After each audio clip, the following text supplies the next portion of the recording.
Yo, what is up guys? It's the Diamond Tank here, and this is the OptiFine settings optimization video. God, there's a bit of a long intro there. So yeah, basically, this is going to look at the settings within OptiFine and within Minecraft itself. So, to kick things off, go straight into options. So we've got field of view here, or FOV. The difficulty, that's unnecessary at the moment. Music, sounds, video settings, language, resource packs, snooper settings, multiplayer settings, controls, broadcast settings, and super secret settings. We're not going to click super secret settings. I'll let you figure that out for yourself. So anyway, we're going to jump straight into video settings, where we are met with this screen, and it looks so overwhelming. First of all, because the GUI looks so big at the moment, I don't like it like that, so I like to tone that down, which makes it smaller. I usually have it at at normal, so I think it's just perfect like that. So it's not too much in your face, and it's quite set back. So that's the GUI setting, that just scales the interface. Smooth lighting, right, so as you can see, if you hover over it, it comes up with an overlay telling you what it does. So smooth lighting off means no smooth lighting, which is faster. Minimum, simple smooth lighting, and maximum, the best looking smooth lighting. Basically, it's more complex, it uses more code, which in turn uses more system resources. So what you want to do, if you have a good computer, leave it on maximum. If you have a reasonable computer, say you have an i5 or an i3 processor with 4 gigabytes of RAM, a reasonable graphics card, then leave it on minimum. But if not, you have like an Intel Celeron or an Intel Duo Core 2, leave it on off. You can dictate the level of the smooth lighting when it's actually on. So if it was on maximum, smooth lighting level 100%, or you can have it on 50%. But generally speaking, for the best looking lighting, you want to leave it on 100%. You can also turn it off from here, so if you turn the level off, it will work at maximum based on the maximum settings. So turn it off there as well, so make sure they're both off. The brightness, I always have it on bright. Basically, as it says here, increases the brightness of darker objects. Off, standard brightness. On, 100% maximum brightness. So what this will do is it will make stuff that originally was dark brighter. So that's also very good to have. Again, fog. So the fancy fog is available only if it is supported by the graphics card. So if you have a really good graphics card, you will get fancy fog, which looks a lot better than the fast fog. So at bog standard, it's set fast, but if you have a nice computer, then you can set that to fancy. Clearly my graphics card doesn't support it. I have a laptop. But yeah, you can set that to fancy if you feel that your computer is up to it, and obviously if your computer has a setting for it, then it's definitely up to it. 3D anaglyph. Now this is for the use of 3D glasses, the traditional red and blue style. So if I click on it, you will see immediately if it loads. Okay. Yeah, so it's on. So what we'll do is I'll just jump into a world very quick. Creative mode cheat. Jump into a world quickly, and you will see that, as you can see, okay, well, oh right, because my FOV is on 0, everything is not looking very good. Right, so what I'll need to do first is go back to the options, and you can see this FOV here, and when FOV is set to 0, it gives you this effect. You can't actually see anything, so you may be thinking, oh my god, what's going on? What have I done? It's corrupt my world. It hasn't corrupted your world. All you have to do is go to the options menu, go to FOV, and turn it up to what you like. I like it on Quake Pro. I just like it on Quake Pro. So as you can see, this is the 3D anaglyph. Yeah, so it basically, it's hard to explain. It gives, here we go. In order to achieve the 3D effect, it uses two colours, blue and red. Anyway, 3D anaglyph is included in the normal version of Minecraft, and it's not associated with OptiFine, so it's not really relevant to this video, but I just wanted to show you anyway. So anyway, we'll go back to the video settings, and we will go to the details tab. So if you click on details, it comes up with all of this stuff. Okay, so showcase on, stars on, held item tooltips on, translucent blocks, fancy. So if you turn that onto fast, it will go faster. If you keep depth fog on, then if you turn it off, it will be the same fog all the time, and that can get rather annoying. Depth fog is a lot better. I recommend you putting that on. Sun and moon, obviously you can turn that off if you like. It will boost the performance ever so slightly. You can turn the sky off. That will again boost the performance. Stars off again will boost the performance. These have a fancy fast setting. Now, if you turn all of this off, then I've got the hiccup. Sorry, guys. If you turn all of this off, you will get a performance boost guaranteed.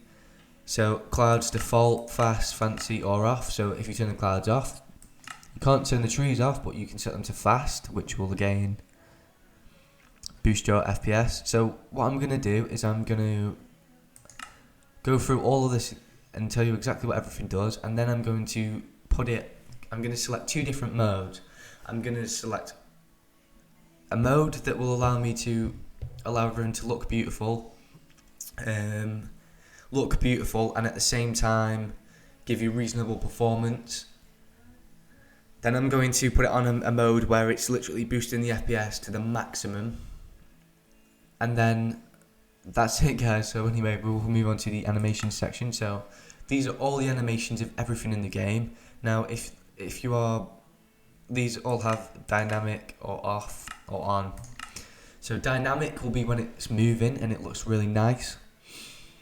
If you have a good computer, set this all to dynamic or on, off, on, off, on, off, on, off, all on. You can go through this. This is pretty self-explanatory. If it's turned off, it will give you a boost. If it's turned on, it will take up some system resources. These aren't too system heavy, but again, they will take a bit of your system resources. They are computationally expensive. Anyway, particles are set to all, decreased or minimal. So if you put them on minimal, the particle effects like potion particles will be decreased. They won't be as much, which will again mean that you get a slight performance boost.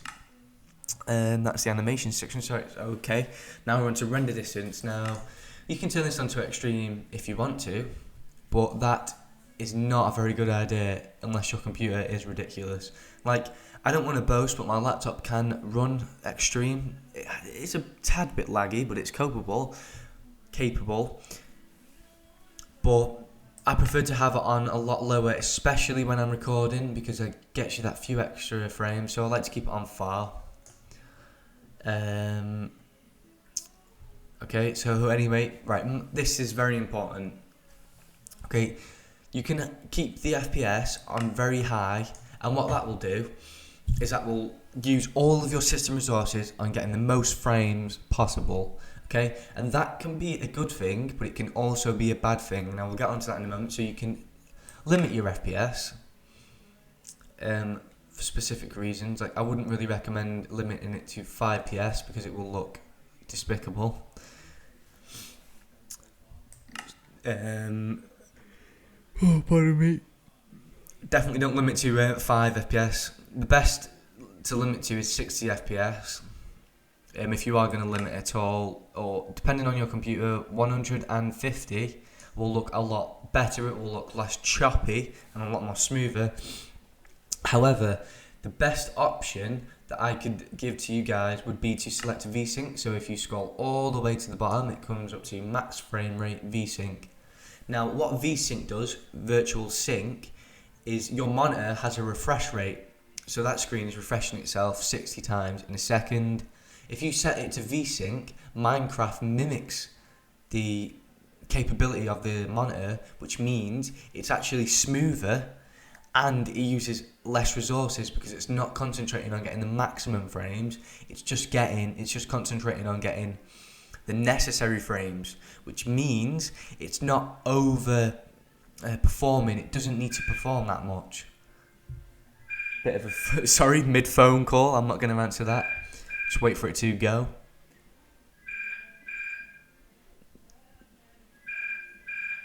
Come on, turn off.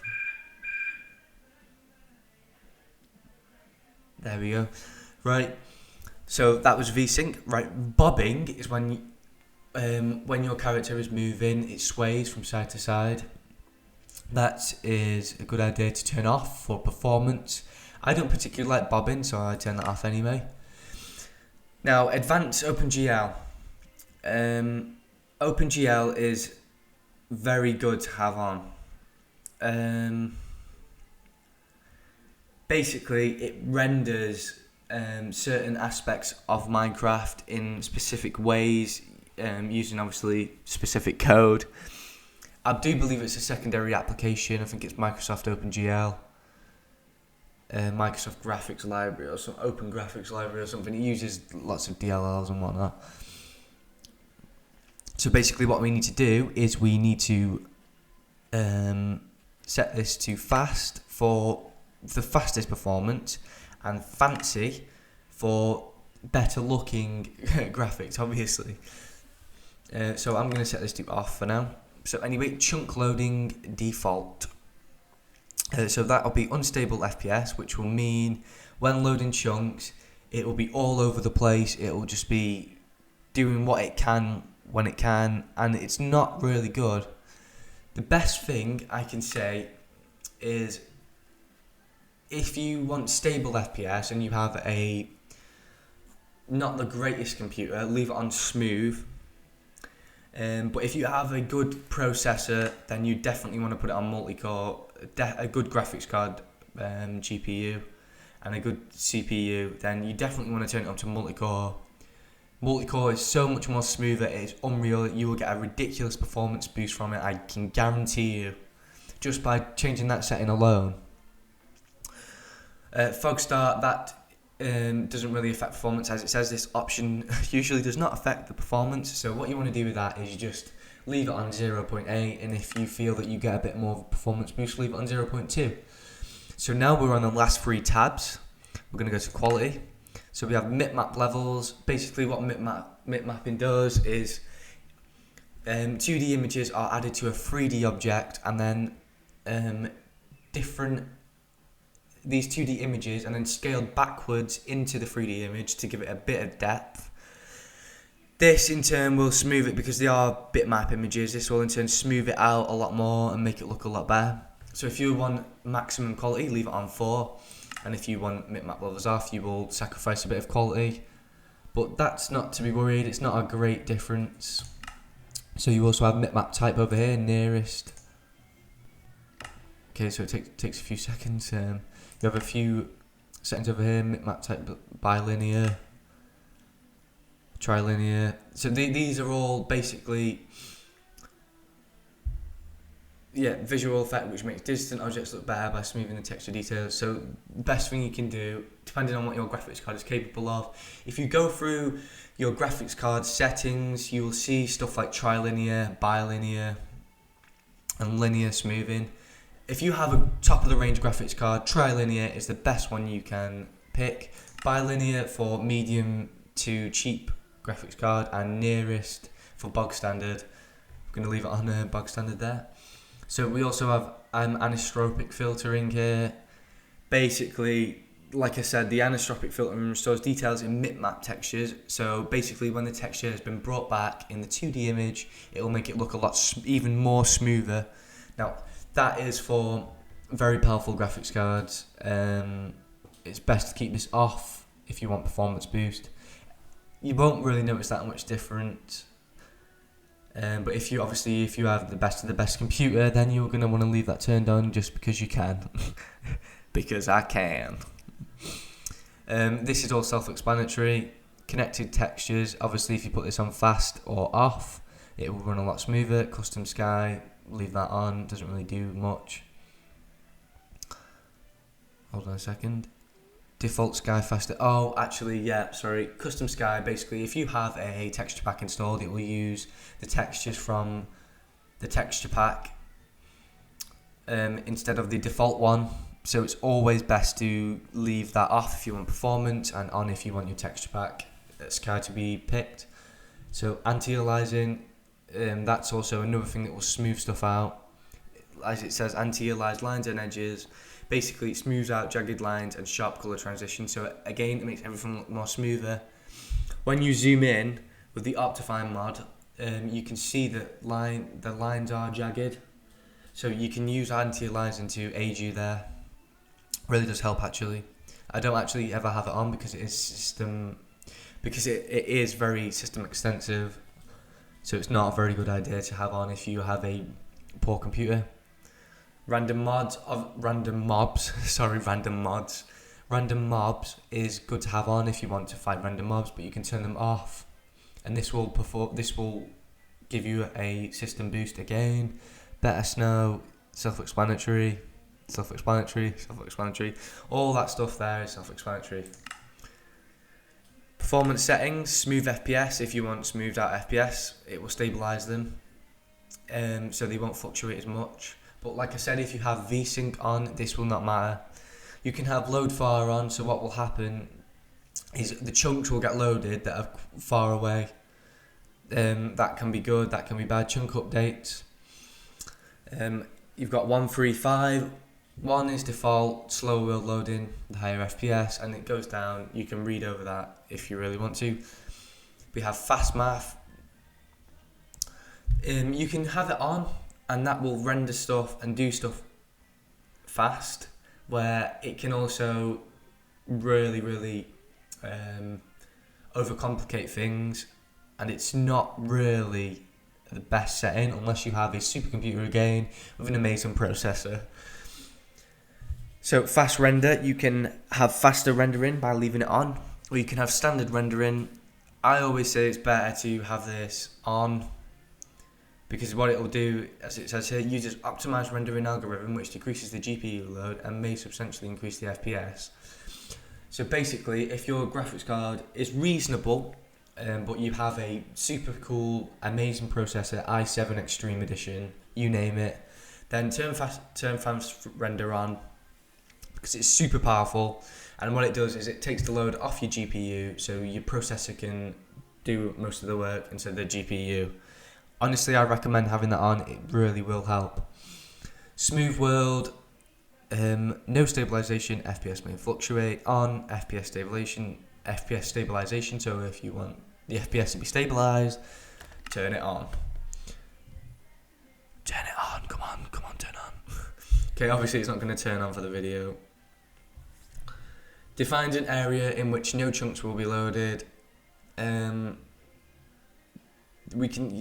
can turn it on, you can turn it to 8 if you have a super powerful computer. But again, just leave that on 2. Dynamic chunk update off. Default standard chunk updates per frame. On more updates while the player is standing still.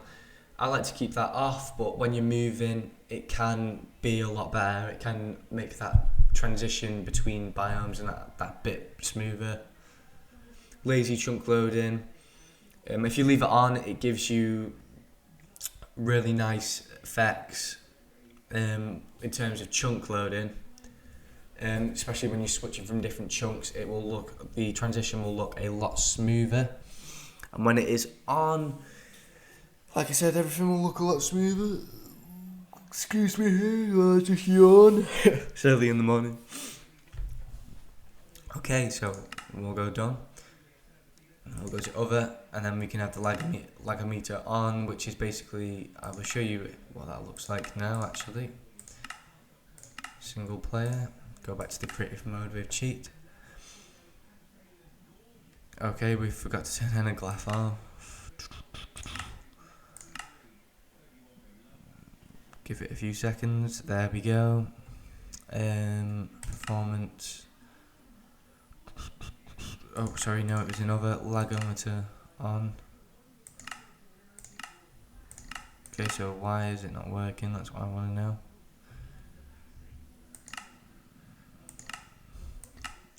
Fruit 32 Extreme Edition. Actually loads reasonably well, to be fair. Quite surprised. For some reason the lagometer isn't working, but essentially, yeah, there we go. When you press F3, if you see this down here, it's like a green bar, and the red stuff is the fluctuations and the lag spikes. And as you can see, it's gradually increasing as further chunks load. Actually, I don't know if you can see that on the video, but we had a massive spike there. So if I do some running, you'll see that it increases because it's loading chunks. And as you can see, my FPS is only staying in realms of 60. Obviously, when I go into a new biome or something, it fluctuates massively. That was off the screen fluctuation. Chicken, shut up! You're ruining my video. So yeah, I have got it on Facebook Extreme. So give my computer a break, guys. It's only a laptop. So yeah, that's the lagometer. We'll disconnect now because these chickens are super loud.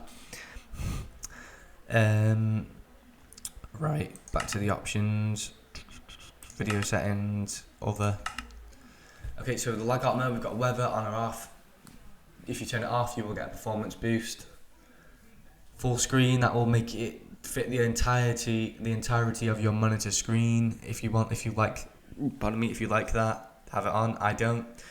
Auto save. Now, you can have this on 2 seconds, but as it says, auto save causes the famous lag spike of death. If you are constantly auto saving to your hard drive, saving the world, then what will happen is it will constantly be updating. God, I'm so tired, sorry guys. It will constantly be updating and it will just lag your computer to oblivion. So leave it on about 3 minutes as an average, and then you can turn it to 30, 2 seconds, 20 seconds. Pick what you like, it's up to you. But I recommend leaving it on default time. You can set the time to whichever time you like. Just leave it on default. Obviously, again, this is based on your preference. Debug profiler, you can have it on. It is slower, but what it does is it shows you the debug information. It's not really relevant unless you want to actually see the debug information. I don't particularly like it. So full screen mode, you can select through the different things, but if I do, it will ruin the video. I know I've been blabbing on for 20 odd minutes. You don't really have to watch this video if you don't want to, but I think it's informational. I haven't really seen many videos on this, so I thought I would do one myself. For those people who don't know what OptiFine is. Right, so that's all of the video settings, guys, and if you go to other, you can actually reset them. So I'm going to reset them. Reset all video settings to their default value, so everything we've just changed will be erased. Takes a few seconds, and there we go, back to normal. So I'll leave everything set as it is. I just want to show you the one last thing that I'm going to also turn the volume off, just for the purpose of this video. I just want to show you the zoom option. Oh, the FOV is set to 0. Okay, so as you can see, normal world, everything looks good. You can see those chickens. Well, now you can see them closer. I'm going to run off. You've probably seen me in a few of my videos. Like, how can you zoom? Oh my god, that's amazing. OptiFine, everyone. Look, there's a chicken. Look how far away he is. Look how close he is. So, the OptiFine zoom is really, really useful. I use it a lot in my survival games, episodes, and in other things. It's really useful. So I hope you enjoyed this video, guys. Thanks for watching. Please let me know in the comments if this was too much to handle in one go, because it really is a lot. It's a 25-minute episode, just literally talking about OptiFine, but it's a really good mod. I hope you enjoyed, guys. Thanks for watching. Please check my other videos out. It really does help my channel out. And also, I'm going to be making 2 different OptiFine videos that look at particular settings. So thanks for watching. This is Mike. Leave a like. Please subscribe. Thanks for watching.